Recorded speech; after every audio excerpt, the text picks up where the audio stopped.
Ce soir dans la quotidienne, Elsa, Julie Boulanger, fera son grand retour à Montpellier après une longue absence. Toujours en cavale, celle-ci va replonger dans ses vieux travers en reprenant les braquages, aux grands dents de Manu, Moïse Santamaria. Ce soir dans le nouvel inédit d'Un si grand soleil diffusé à 20h40 sur France 2, Julie Boulanger fera son grand retour sous les traits d'Elsa, absente de Montpellier depuis plusieurs mois. En cavale à la suite d'un braquage qui a mal tourné, la jeune femme, éprise de l'enquêteur Manu Léoni, Moïse Santamaria, ne se raccroche plus qu'à leur relation pour tenir le coup.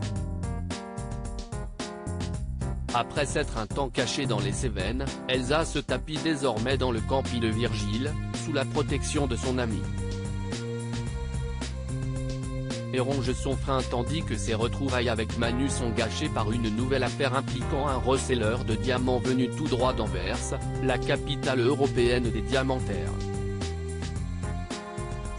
Cette nouvelle affaire ne va pas échapper à Elsa, réduite à dérober des ordinateurs professionnels qu'elle va ensuite revendre à son receleur pour se faire un peu d'argent, rapporte Télé Loisirs.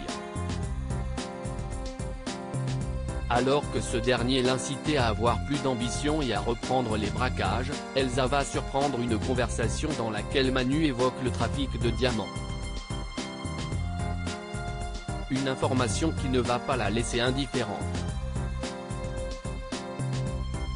Au point de compromettre son idylle avec le policier? Selon Moïse Santamaria, Manu va alors se retrouver en danger sur plusieurs angles de sa vie, et risquer une radiation de la police. Comment finissent les histoires passionnelles et très intenses? Est-ce qu'il est intéressant que Manu et Elsa s'installent dans un pavillon et fassent un enfant et adoptent un chien à la SPA? Je trouve cela beau mais je ne sais pas si dans une intrigue ce serait intéressant. Le fait que Manu et Elsa vivent un amour impossible, cela a contribué à ce que le public aime beaucoup ce couple, confie-t-il. Alors, les histoires d'amour, passionnelles, finissent-elles toujours mal en général? Attendez-vous à une intrigue forte. Le personnage de Manu va changer automatiquement, avertit le comédien.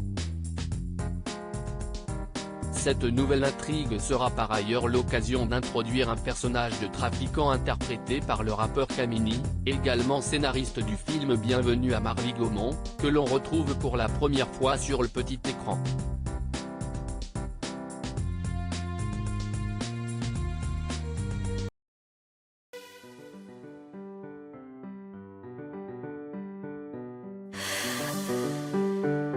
나